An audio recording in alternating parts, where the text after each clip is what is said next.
Hello બચ્ચા વાલ્ટી, good morning all of you. કેમ છો બધાય? મજામાં? તબિયત પાણી સારા? ચાલો આજના લેક્ચરની શરૂઆત કરીએ. આપણે લાસ્ટ ટાઈમ 14મો દાખલો ગણ્યો હતો ચેપ્ટર નંબર 5માં, બરોબર. ચાલો હવે 15મો દાખલો.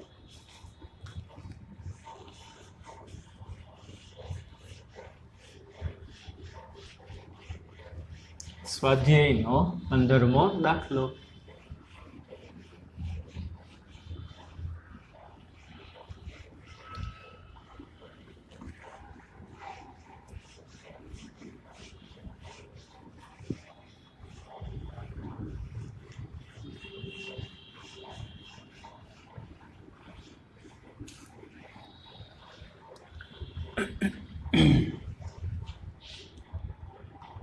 જો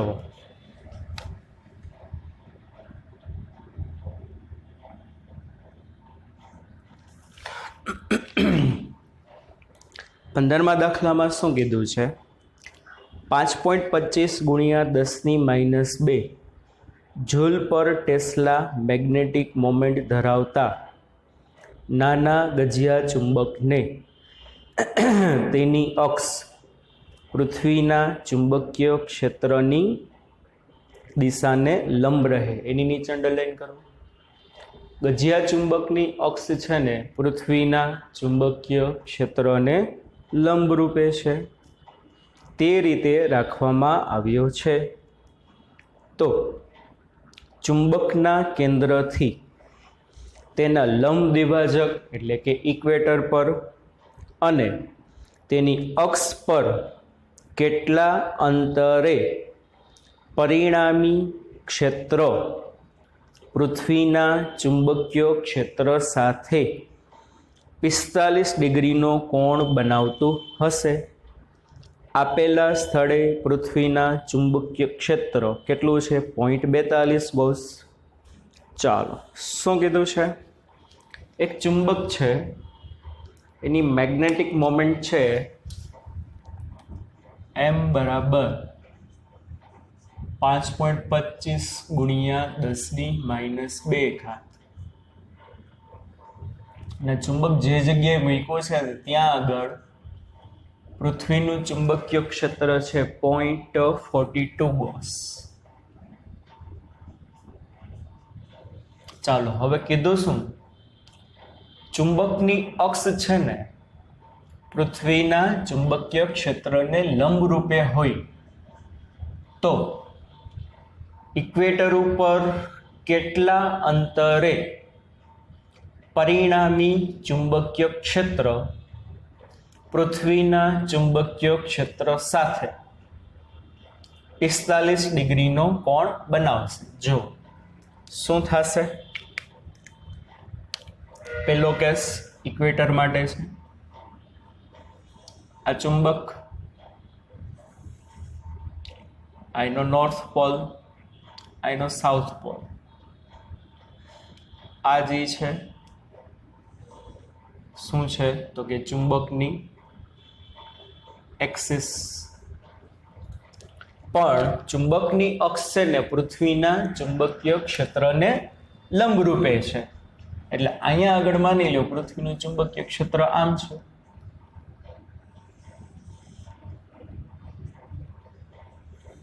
આ રીતે.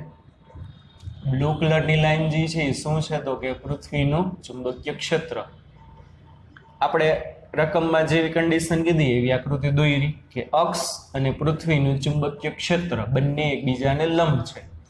તો ચાલો ઇક્વેટર ઉપર એક એવું બિંદુ ગોતો કે જ્યાં આગળ પરિણામી મેગ્નેટિક ફિલ્ડ પૃથ્વીના ચુંબકીય ક્ષેત્ર સાથે 45 ડિગ્રીનો કોણ બનાવે. માની લ્યો આ બિંદુ છે, દાખલા તરીકે P. અને P બિંદુ જે છે ને ઇક્વેટર ઉપર આવેલું કહેવાય, કારણ કે આ શું કહેવાશે? આ અક્ષ કહેવાય. તો આ શું કહેવાય? એની ઇક્વેટર કહેવાશે.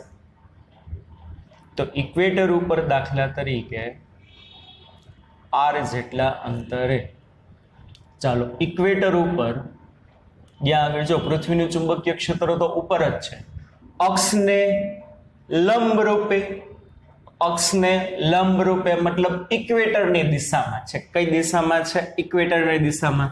And we know on the equator magnetic field of the magnet is S2n. કે ભાઈ ઇક્વેટર ઉપર ચુંબકનું ચુંબકીય ક્ષેત્ર ક્યાંથી ક્યાં હોય? S2n. બરોબર. એટલે આ જે મેગ્નેટિક ફિલ્ડ થશે, આ દિશા કોની થશે? ચુંબકની. બી ઇક્વેટર. અને ઇક્વેટર ઉપર પૃથ્વીનું ચુંબકીય ક્ષેત્ર ઇક્વેટરની દિશામાં જ છે. તો આ બિંદુએ પૃથ્વીનું ચુંબકીય ક્ષેત્ર છે, ચુંબકનું ચુંબકીય ક્ષેત્ર છે, તો પરિણામી કંઈક આવશે. તો ઇક્વેટર ઉપર આમ છે, B0 આમ છે, તો પરિણામી મારા વાલા બાળકો જે આવશે એ આ દિશામાં આવશે કે નહીં? પણ મારે એવું બિંદુ ગોતવાનું છે કે આ બિંદુએ હજી પરિણામી ચુંબકીય ક્ષેત્ર આ દિશામાં આવ્યું ને એ પૃથ્વીના ચુંબકીય ક્ષેત્ર સાથે કેટલાનો એંગલ બનાવ્યો હશે? 45 નો. પૃથ્વીના ચુંબકીય ક્ષેત્ર સાથે એને કેટલાનો એંગલ બનાવ્યો છે? તો કે 45 નો. બરોબર. તો આ બિંદુનું મારે અંતર ગોતવાનું છે. સિમ્પલ. પેલા આકૃતિ સમજાણી તો આપણે લખીએ. હવે શું? ધારો કે ચુંબકના લંબ દ્વિભાજક એટલે કે વિષુવવ રેખા પર r અંતરે આકૃતિમાં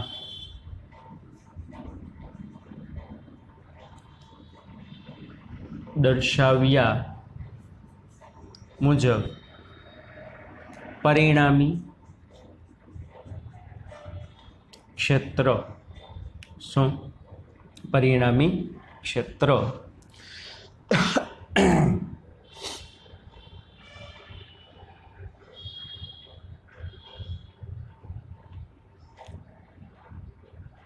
આકૃતિમાં દર્શાવ્યા મુજબ પરિણામી ક્ષેત્ર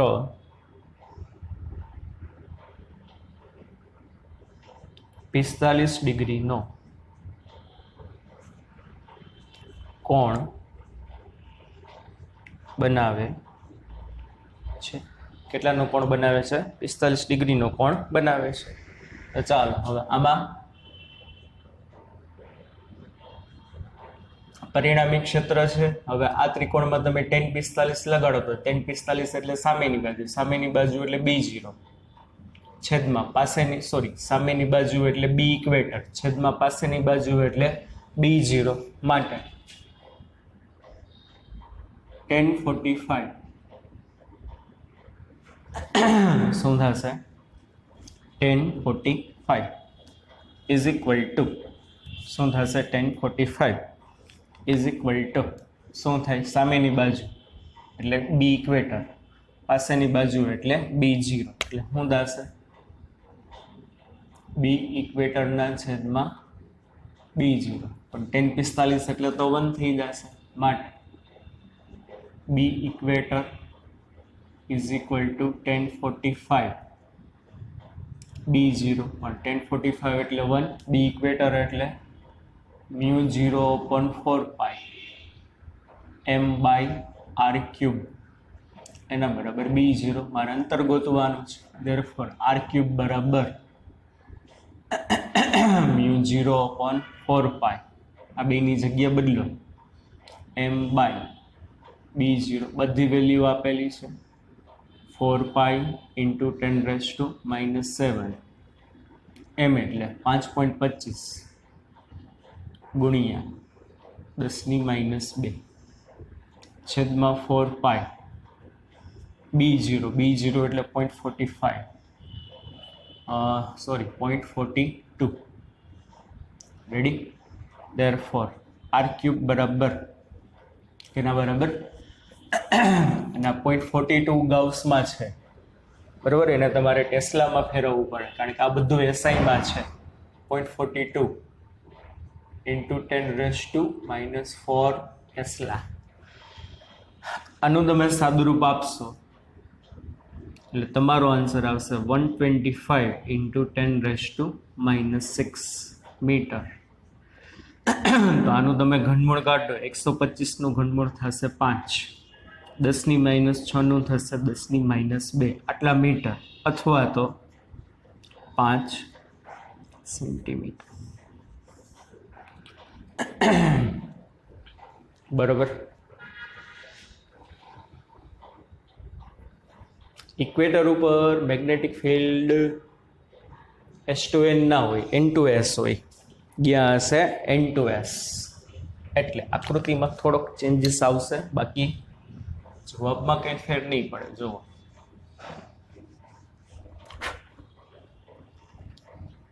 પૃથ્વીનું ચુંબકીય ક્ષેત્ર અક્ષને લંબરૂપે છે. ઇક્વેટર ઉપર આ P બિંદુ કેટલા અંતરે? R અંતરે. કારણ કે N માંથી ફિલ્ડ બારે આવે, ટિંગ ટિંગ ટિંગ ટિંગ ટિંગ ટિંગ ટિંગ આમ જશે, એટલે આ કોનું? ચુંબકનું. અને અહીં જે પરિણામી ક્ષેત્ર આવ્યું એને કેટલાનો એંગલ બનાવ્યો? 45. બરોબર. તો tan 45 બરાબર B ઇક્વેટર ના છેદમાં પાસેની બાજુ. રેડી? આકૃતિમાં થોડોક ચેન્જ થશે, આમ ના આવે, પણ N માંથી બારે આવે અને S માં અંદર એન્ટર થાય થઈ હશે કે નહીં? સમજાણું કે નહીં? ચાલો, પછી એક્સિસ ઉપર કીધું છે. એક્સિસ ઉપર એક એવું બિંદુ ગોતો કે જે બિંદુએ પરિણામી ચુંબકીય ક્ષેત્ર પૃથ્વીના ચુંબકીય ક્ષેત્ર હારે કેટલાનો એંગલ બનાવ્યો હોય? 45નો. ચાલો, તો આમાં સેમ મેથડ. પૃથ્વીનું ચુંબકીય ક્ષેત્ર અક્ષને લંબરૂપે છે. ચાલો, આ મેગ્નેટનો નોર્થ પોલ, મેગ્નેટનો સાઉથ પોલ, આ એની એક્સિસ. બરોબર. આ શું છે? એની એક્સિસ. આખા વિસ્તારમાં પૃથ્વીનું ચુંબકીય ક્ષેત્ર એને લંબરૂપે છે. હા,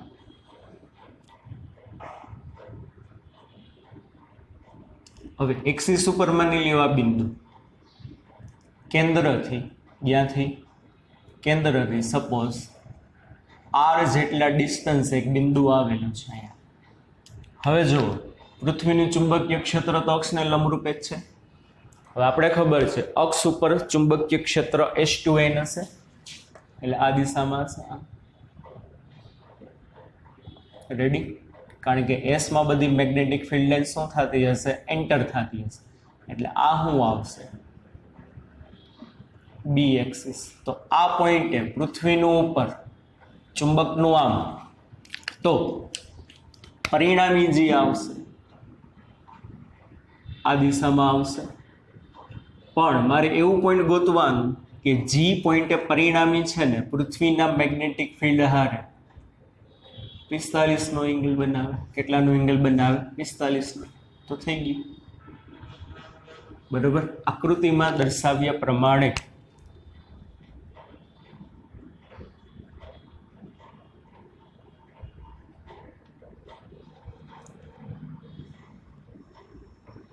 ધારો કે એક્સિસ પર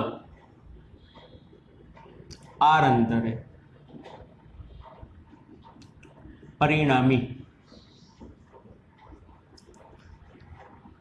ચુંબકીય ક્ષેત્ર એ B0 સાથે, એટલે પૃથ્વીના ચુંબકીય ક્ષેત્ર સાથે કેટલાનું?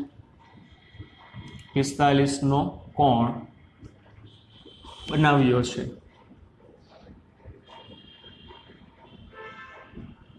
રેડી? તો ચાલો, શું થશે? એમાં તમે tan 45 એપ્લાય કરો તો tan 45 એટલે સામેની બાજુ, સામેની બાજુ એટલે B એક્સિસ, છેદમાં પાસેની બાજુ એટલે B0. તો આમાં એ થયું B axis is equal to tan 45 B0. B axis એટલે μ0/4π वहाँ इक्वेटर ऊपर m/r³ एक्सिस ऊपर डबल हुई 2m/r³ बराबर b0 therefore r³ बराबर μ0/4π 2m/b0 वहाँ जी હતો એના કરતા ડબલ આવશે μ0/4π μ0/4π m/b0 m/b0 પણ આ ગુણાકારમાં 2 છે તો બધી વેલ્યુ તમે મૂકશો ને બચ્ચા પાર્ટી वहाँ जी હતો એના કરતા ડબલ તો r³ બરાબર 250 वहाँ આવતો 125 અહીંયાનો ડબલ એને ગુણ્યા 10⁻6 ને 250 નું તમે ઘનમૂળ કાઢો ને એટલે 6 પોઈન્ટ સમથિંગ આવશે 6.3 એને ગુણ્યા 10⁻2 આનું ઘનમૂળ તો આટલા મીટર સેન્ટીમીટરમાં જોતો હોય તો 6.3 સેન્ટીમીટર ડન સમજાણું ચાલો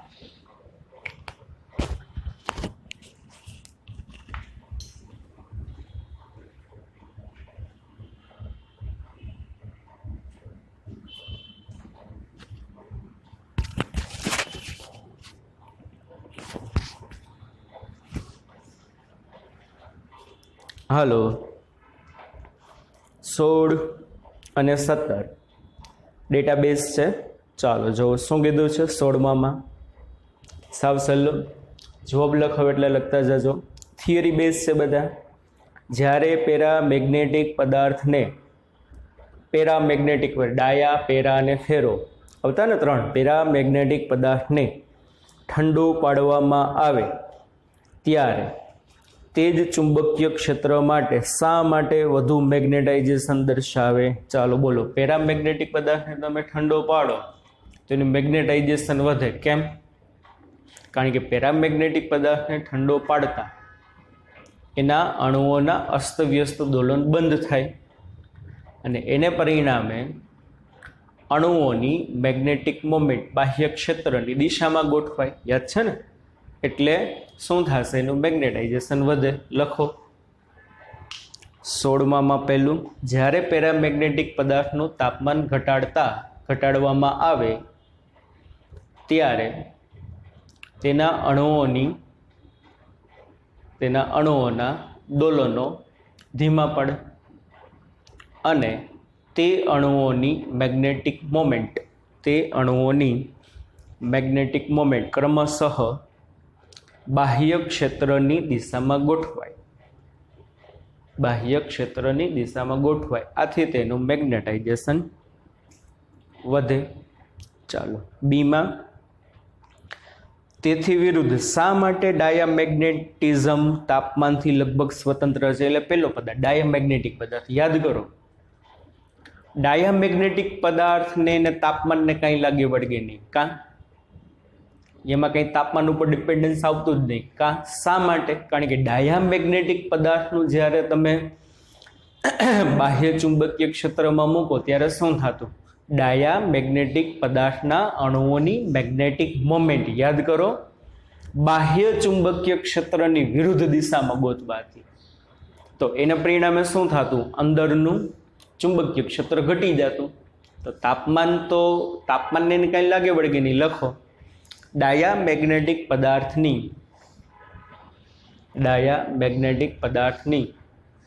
મેગ્નેટિક મોમેન્ટ ચુંબકીય ક્ષેત્રની ડાયામેગ્નેટિક પદાર્થની મેગ્નેટિક મોમેન્ટ બાહ્ય ચુંબકીય ક્ષેત્રની હંમેશા વિરુદ્ધ દિશામાં જ હોય છે આથી તે તાપમાન પર આધાર રાખતું નથી ચાલો પછી સી જો ટોરોઇડના કોર માટે બિસ્મથનો ઉપયોગ કરવામાં આવે તો આ કોરમાં ચુંબકીય ક્ષેત્ર ખાલી કોરની સરખામણીમાં થોડુંક વધે કે થોડુંક ઘટે ટોરોઇડ છે ટોરોઇડની અંદર મેગ્નેટિક ફિલ્ડનું આપણે સૂત્ર જોયું હતું શું હશે ટોરોઇડની અંદર મેગ્નેટિક ફિલ્ડ બી બરાબર μ0 ni આ ક્યારે આવે કે જ્યારે અંદર શૂન્યાવકાશ હોય અંદર પોલાણવાળા ભાગમાં શું હોય? શૂન્યાવકાશ હોય. હવે જો તમે પોલાણવાળા ભાગમાં તમે બિસ્મથ એડ કરો તો બિસ્મથ ઉમેરતા એનું ચુંબકીય ક્ષેત્ર વધશે કે ઘટશે? ઘટે. કે કાં ઘટે? કારણ કે બિસ્મથ છે ને ડાયામેગ્નેટિક પદાર્થ છે. બિસ્મથ કેવો છે? ડાયામેગ્નેટિક. અને મેં હમણાં કીધું ડાયામેગ્નેટિક પદાર્થની અંદર મેગ્નેટિક ફિલ્ડ હંમેશા ઘટે. સમજાય છે કે નહીં? જો તમે ટોરોઇડની અંદર લોખંડનો ગર્ભ બનાવો, ગર્ભની અંદર તમે લોખંડ મૂકો તો લોખંડ તો ફેરોમેગ્નેટિક પદાર્થ છે, એની પરમિએબિલિટી ખૂબ જ વધુ છે, તો ટોરોઇડની અંદર મેગ્નેટિક ફિલ્ડ વધી જશે. પણ મને અત્યારે બિસ્મથ કીધું તો લખો, જ્યારે ટોરોઇડની અંદર બિસ્મથ મૂકવામાં આવે તો બિસ્મથ ડાયામેગ્નેટિક પદાર્થ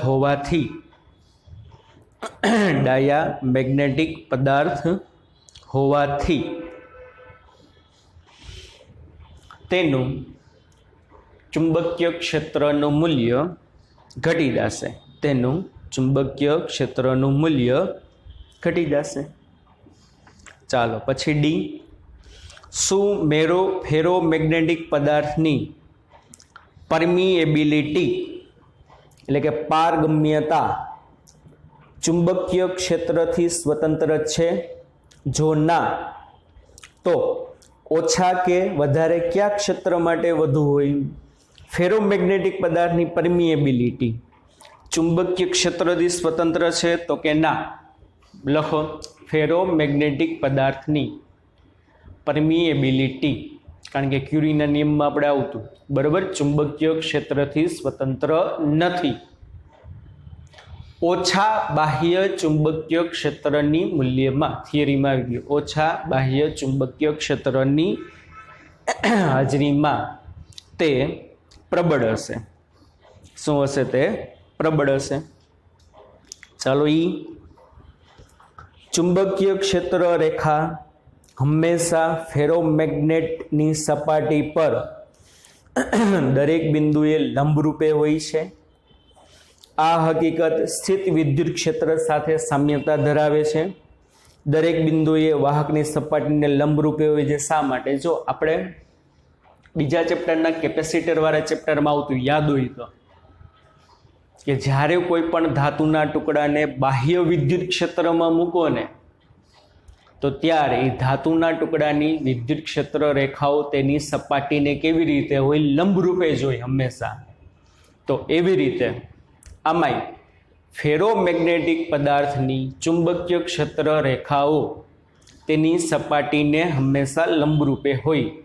જો આ વસ્તુ આપણે બુકમાં આપ્યું નથી, પણ તમારે ખાલી એટલું કારણ યાદ રાખવાનું પૂછાય તો, કારણ કે થોડુંક ડીપમાં આવે. લખો, વાં તો આપણે આખી થિયરી સાબિત કરી હતી બીજા ચેપ્ટરમાં, પણ આમાં તમારે આટલું યાદ રાખવાનું. લખો, ફેરોમેગ્નેટિક પદાર્થની ચુંબકીય ક્ષેત્ર રેખાઓ તેની સપાટીને લંબરૂપે હશે, કારણ કે તેની permeability mu is much greater than 1 હોય. આથી કેવી રીતે એનું મેકેનિઝમ બુકમાં નથી આપ્યું, વાં તો આપણે સાબિતી સહિત આવતું ઇલેક્ટ્રિક ફિલ્ડ માટે, તો આના માટે યાદ રાખો. શું?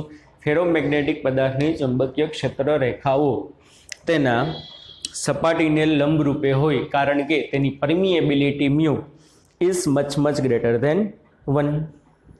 ચાલો પછી, શું પેરામેગ્નેટિક પદાર્થનું મહત્તમ શક્ય મેગ્નેટાઇઝેશનનું મૂલ્ય ફેરોમેગ્નેટિક પદાર્થના મહત્તમ મેગ્નેટાઇઝેશન જેટલાના માપના ક્રમનું હોય છે?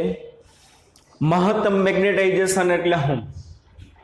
અંદર જેટલા અણુ હોય ને બધા અણુની મેગ્નેટિક મોમેન્ટ બાહ્ય ક્ષેત્રની દિશામાં ગોઠવાઈ જાય, એને મહત્તમ સંતૃપ્ત મેગ્નેટાઇઝેશન કહેવાય. તો મને શું કીધું? પેરામેગ્નેટિક પદાર્થનું સંતૃપ્ત મેગ્નેટાઇઝેશન એટલે મહત્તમ મેગ્નેટાઇઝેશન ફેરોમેગ્નેટિક જેટલું કરી શકો? તો કે હા.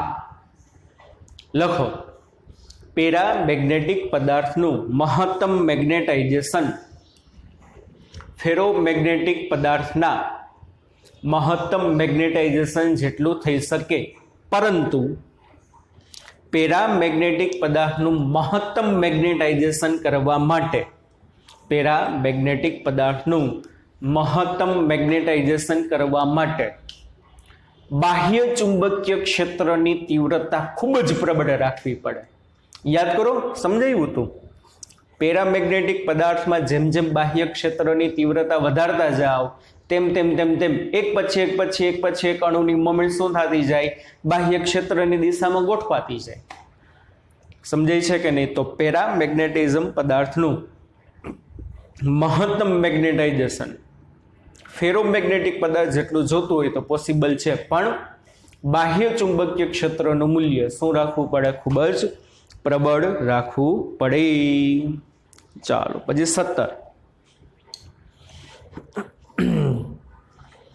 17માં પેલો છે થિયરી પૂછી છે, બરોબર, હિસ્ટેરિસિસ વાળી છે કે ફેરોમેગ્નેટના મેગ્નેટાઇઝેશન વક્રમાં અપ્રતિવર્તીપણું ડોમેઇન ચિત્રના આધારે ગુણાત્મક રીતે સમજાવો. અપ્રતિવર્તીપણું એટલે હું યાદ કરો, હિસ્ટેરિસિસ સાયકલમાં આવતું પહેલા બાહ્ય ચુંબકીય ક્ષેત્રની તીવ્રતા તમે વધારતા જાઓ તેમ તેમ તેનું મેગ્નેટાઇઝેશન વધતું જાય. પછી પાછું બાહ્ય ચુંબકીય ક્ષેત્રની તીવ્રતા ઘટાડતા જાઓ તો પાછું મેગ્નેટાઇઝેશન ઘટતું જાય. આ અપ્રતિવર્તીપણું કહેવાય.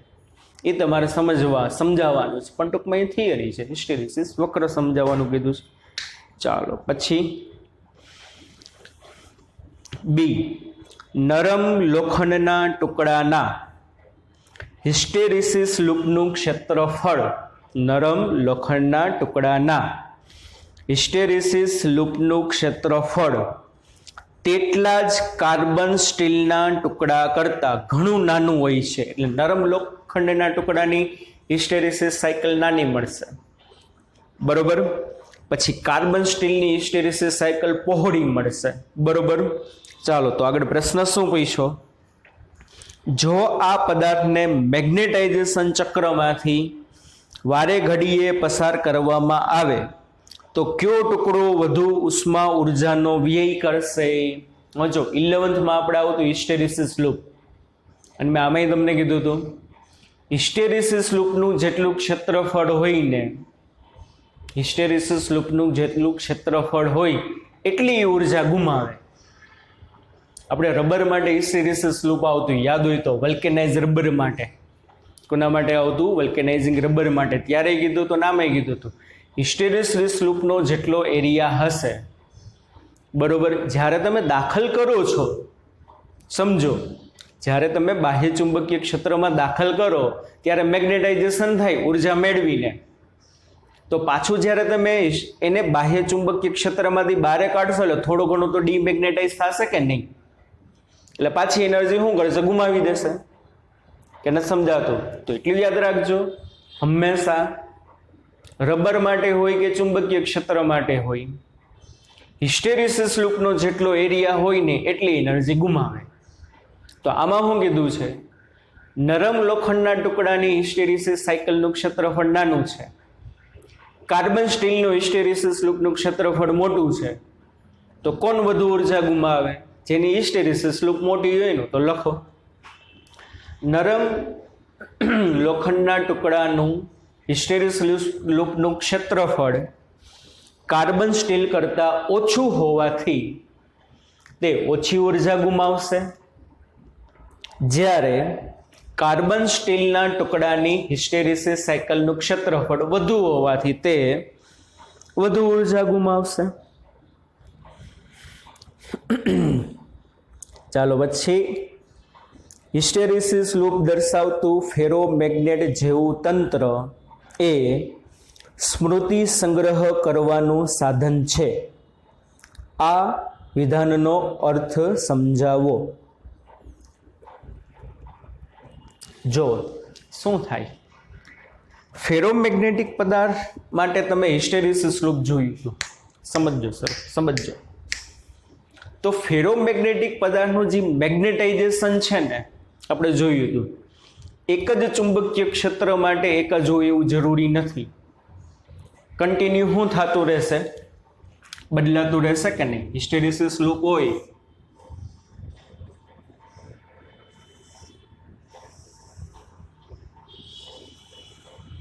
બરોબર. તો હિસ્ટેરિસિસ લૂપમાં શું થશે કે ભાઈ આ બાહ્ય ચુંબકીય ક્ષેત્રની તીવ્રતા છે, તો એક જ તીવ્રતા માટે આઈ એનું મેગ્નેટાઇઝેશન દર્શાવશે અને આઈ એનું મેગ્નેટાઇઝેશન દર્શાવશે. તો એનો મતલબ શું થશે કે ભાઈ જ્યારે તમે મેગ્નેટાઇઝેશન વધારતા હતા ત્યારે એનર્જી સ્ટોર થઈ, પાછું તમે ઘટાડો છો તો શું થશે કે ભાઈ એક જ બાહ્ય ક્ષેત્રની તીવ્રતા માટે એનું મેગ્નેટાઇઝેશનનું મૂલ્ય એક જ મળતું નથી, જુદું જુદું મળી શકે છે. હવે એને તમે મેગ્નેટાઇઝ કરતા હો ને તમે પાછું એને બારે કાઢી લ્યો, તો પાછો બારે કાઢી લ્યો તો શું થાય, સંપૂર્ણ પાછો ડીમેગ્નેટાઇઝ ના થાય. થોડું એવું તો એનું મેગ્નેટાઇઝેશન હોય જ, થોડું એવું તો એનું શું હોવાનું મેગ્નેટાઇઝેશન હોય, મતલબ થોડી ઘણી એનર્જી તો એને શું કરી કહેવાય, સ્ટોર કરી જ કહેવાય. બરોબર. એટલે મેમરી સંગ્રહ તરીકે આ લોકોનો હિસ્ટેરિસિસ લૂપનો શું થાય, ઉપયોગ થાય. થિયરીમાં આપ્યું નથી પણ આવું યાદ રાખો, જનરલી પૂછાય નહીં. ચાલો પછી કેસેટ પ્લેયરની મેગ્નેટિક ટેપ. જૂના જમાનામાં કેસેટો બધી આવતી, હવે તો એના પછી બધી સીડી ડીવીડી આવતી, હવે તો બધું પેનડ્રાઈવમાં જ આવી ગયું, સોફ્ટવેર જ આવી ગયા છે. બરોબર. કેસેટ પ્લેયરની મેગ્નેટિક ટેપના કોટિંગ માટે અથવા તો આધુનિક કોમ્પ્યુટરની મેમરીના સંગ્રહ માટે કયા પ્રકારના ફેરોમેગ્નેટિક પદાર્થ વપરાય છે? ટેક્સ્ટ બુકમાં આપ્યું નથી, થિયરીમાં તો એ પૂછ્યું છે તો લખી લ્યો. સિરામિક. કયા પદાર્થના મેગ્નેટિક પદાર્થ વપરાય છે? તો કે સિરામિક. કૌંસમાં લખો barium ion oxide. Barium ion ઓક્સાઇડને સિરામિક કહેવામાં આવે, અથવા તો એને ફેરાઇટસ પણ કહેવામાં આવે. શું કહેવામાં આવે છે એને? ફેરાઇટસ. આનો ઉપયોગ એમાં થાય. ચાલો પછી અવકાશના અમુક વિસ્તારને મેગ્નેટિક ક્ષેત્રથી અલગ કરવો હોય તો કઈ પદ્ધતિ જણાવશો? સિમ્પલ. અવકાશમાં અહીંયા કંઈક મેગ્નેટિક ફિલ્ડ છે, હવે માની લો અમુક વિસ્તારમાં મારે મેગ્નેટિક ફિલ્ડ નથી જોતું, તો શું કરવાનું? અહીંયા તમારે એક નરમ લોખંડની રિંગ મૂકી દેવાની. તો લોખંડનું કામ શું? યાદ કરો, લોખંડ ફેરોમેગ્નેટિક પદાર્થ છે. તો યાદ કરો આપણે આકૃતિ આવતી, બધું ચુંબકીય ક્ષેત્રની અંદર ખેંચી લઈએ. તો પોતાનું અવકાશમાં અહીંયા જે મેગ્નેટિક ફિલ્ડ હશે ને, અને અહીંયા જો તમે નરમ લોખંડની રિંગ મૂકશો ને તો એ બહારનું ચુંબકીય ક્ષેત્ર અંદર ખેંચી લેશે. તો આ વિસ્તાર તો શું થઈ જશે? અવકાશનો આ વિસ્તાર મેગ્નેટિક ફિલ્ડની દ્રષ્ટિએ ખાલી થઈ જાય. ડાયામેગ્નેટિક પદાર્થ શું કરે? યાદ કરો, મેગ્નેટિક ફિલ્ડને બારે કાઢે. આકૃતિમાં સહિત તમને સમજાયું હતું થિયરીમાં. પણ પેરામેગ્નેટિક પદાર્થ, ફેરોમેગ્નેટિક પદાર્થ શું કરે? મેગ્નેટિક ફિલ્ડને અંદર ખેંચી લેશે. હા કે ના? સમજાય છે કે નહીં? તો લખો શું? આપેલા વિસ્તારમાં નરમ લોખંડની રિંગ મૂકતા તે અવકાશનું ચુંબકીય ક્ષેત્ર અંદર ખેંચી લેશે, એટલે અવકાશનો તે વિસ્તાર ચુંબકીય ક્ષેત્રની દ્રષ્ટિએ ખાલી થઈ જશે.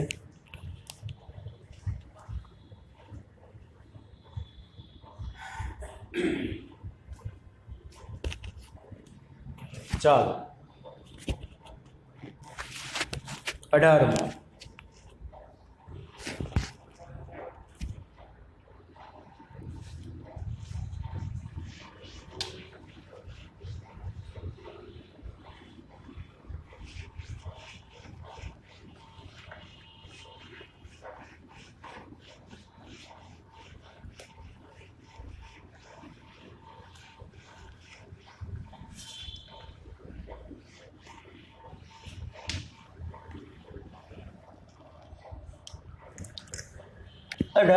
દાખલો સ્વાધ્યાયનો.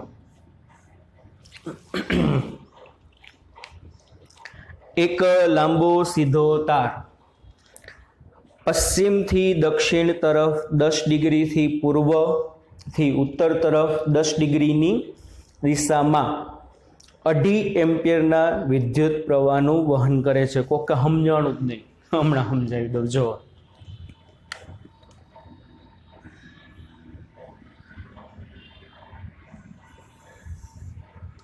આ નોર્થ, સાઉથ, ઈસ્ટ અને આ વેસ્ટ તાર છે ને, તાર એ કેવી રીતે રાખ્યો છે?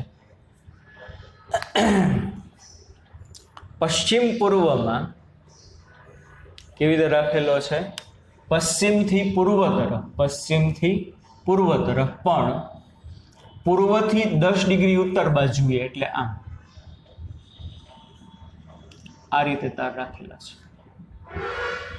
તારમાંથી 2.5 એમ્પિયરનો પ્રવાહ પસાર થાય છે ને તાર છે ને પશ્ચિમથી પૂર્વ બાજુ 10 ડિગ્રી ઉત્તર બાજુ છે. શું છે તો કે 10 ડિગ્રી કઈ બાજુ છે તો કે ઉત્તર બાજુ રાખેલો છે. પરફેક્ટ પૂર્વ પશ્ચિમમાં નથી રાખેલો, બરોબર.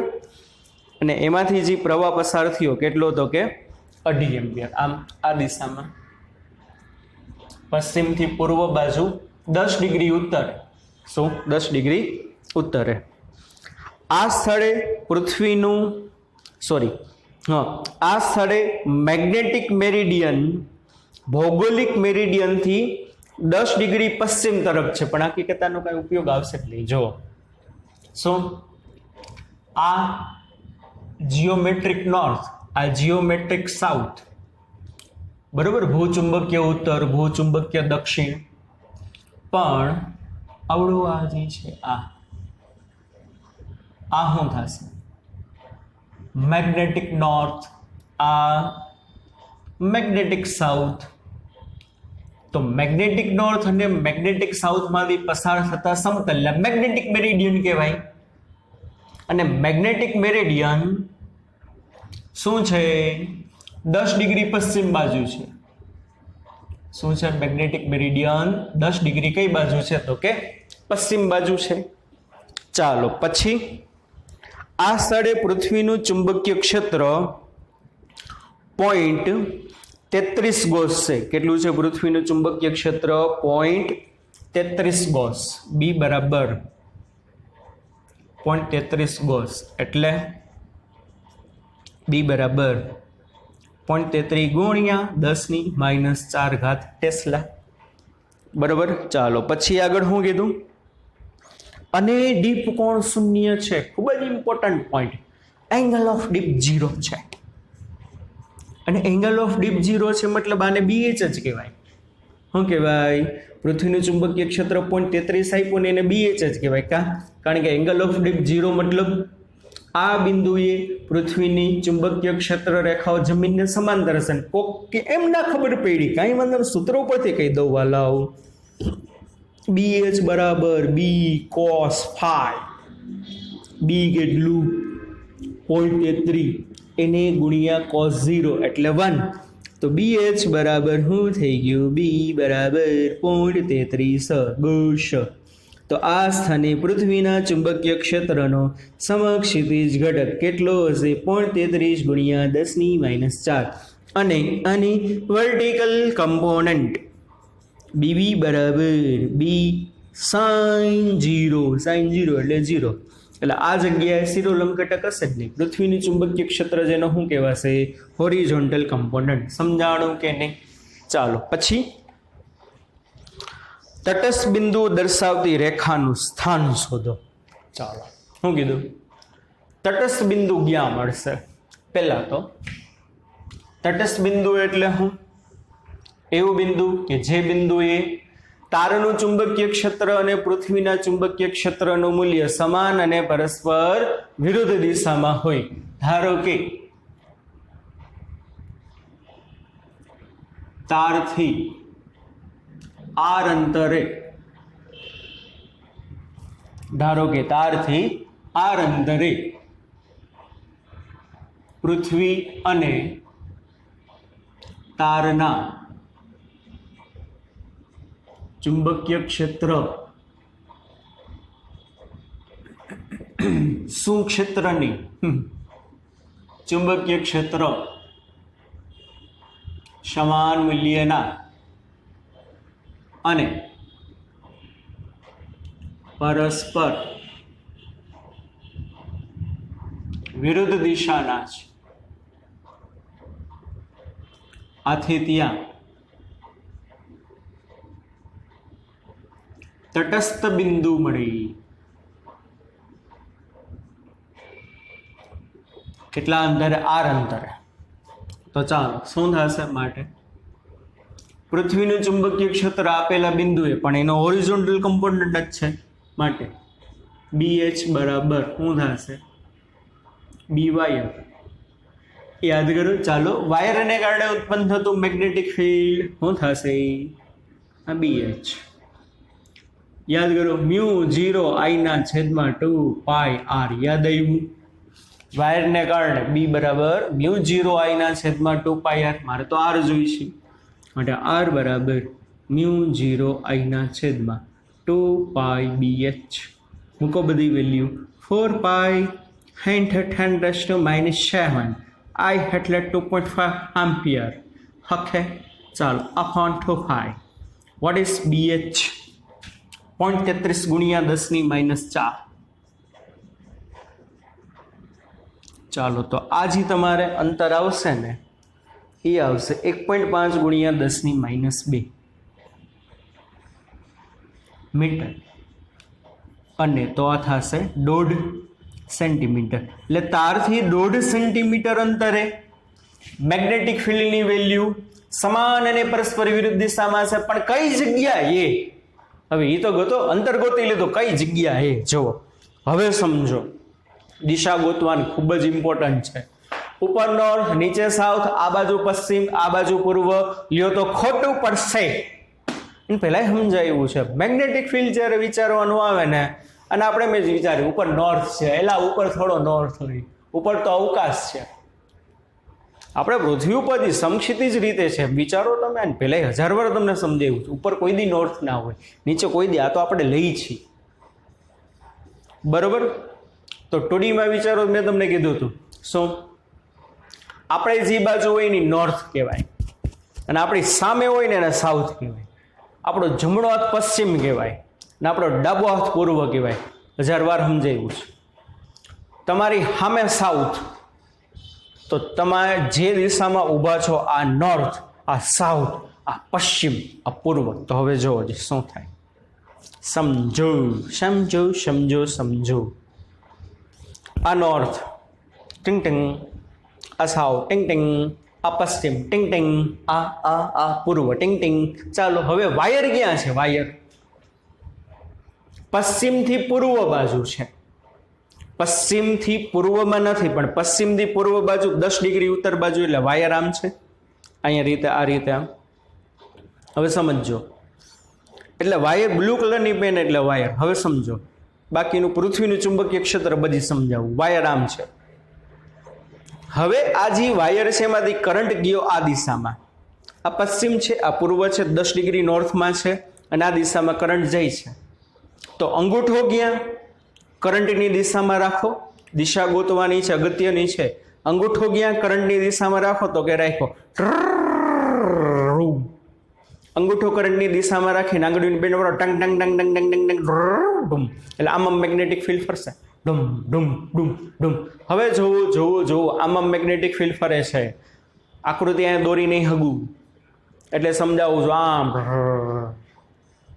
ચાલો, તો વાયરની ઉપર મેગ્નેટિક ફિલ્ડ ક્યાં હશે? આ દિશામાં હશે, કારણ કે મેગ્નેટિક ફિલ્ડ આમ ફરે ઉપર આમ, અહીંયા નીચે, અહીંયા આ બાજુ, બરાબર? નીચેની બાજુ આ બાજુ, અને અહીંયા ગયા હશે આમ ઉપર. ખબર પડી ગઈ? વાયરની ઉપર મેગ્નેટિક ફિલ્ડ આમ આ દિશામાં. યાદ રાખજો, અહીંયા આમ, અહીંયા મારી બાજુ, અને અહીંયા છે આમ ઉપર.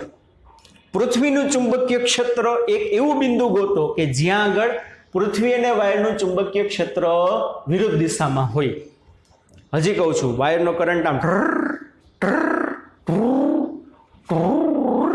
થાય કે નહીં? હવે જુઓ, પૃથ્વીનું ચુંબકીય ક્ષેત્ર છે. હવે આ શું છે? આ જીઓગ્રાફિક નોર્થ, આ જીઓગ્રાફિક સાઉથ. આ શું છે? Magnetic north. આ છે મેગ્નેટિક સાઉથ. ચાલો ચાલો ચાલો, હવે મેગ્નેટિક સાઉથ અહીંયા છે. હવે આમાંથી શું થાય? સાઉથમાંથી મેગ્નેટિક ફિલ્ડ લાઈન બધી નીકળશે, આમ ઉપર જશે ને આમ નીચે જશે. સમજો, મેગ્નેટિક ફિલ્ડ લાઈન બધી નીકળશે, એ આમ ઉપર જશે અને આમ નીચે જશે. તો શું થશે? અહીંયા સાઉથમાંથી મેગ્નેટિક ફિલ્ડ લાઈન નીકળી, અહીંથી આમ જશે આમ. બરોબર? સમજો, આ વાયર હતો,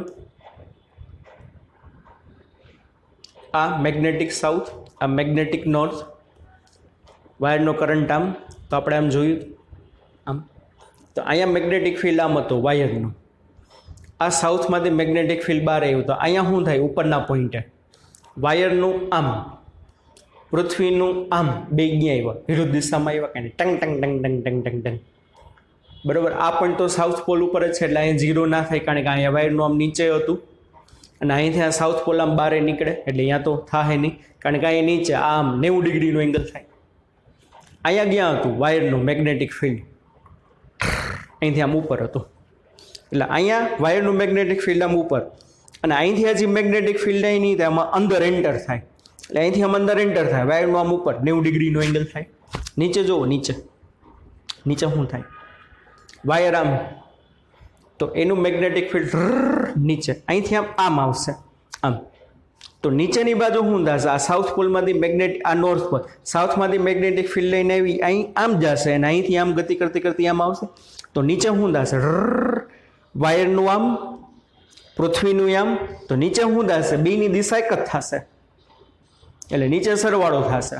અહીંયા 90 નો એંગલ, અહીંયા 90 નો એંગલ, ઉપર શું થાય, ઉપર આ સાઉથ પોલ પૃથ્વીનો મેગ્નેટિક સાઉથ, ત્યાંથી ફિલ્ડ લાઈન બહાર આવી આમ આવી, આમ કેવું, આ વાયર માટે આમ, તો ઉપરના બિંદુએ શું થશે, 1.5 સેન્ટીમીટર અંતરે, વાયરથી કેટલા અંતરે, 1.5 સેન્ટીમીટર અંતરે ઉપરના બિંદુએ વાયરનું ફિલ્ડ અને પૃથ્વીનું ફિલ્ડ અપોઝિટ ડિરેક્શનમાં હશે, બરોબર. તો આટલા અંતરે મળશે, પરંતુ શું વાયરથી ઉપરના બિંદુએ, ક્યાં આગળ મળશે, વાયરથી ઉપરના બિંદુએ 1.5 સેન્ટીમીટર અંતરે તટસ્થ બિંદુ મળશે. કેવું બિંદુ મળશે, તટસ્થ બિંદુ. સમજાણું મારા વાલા બાળકો?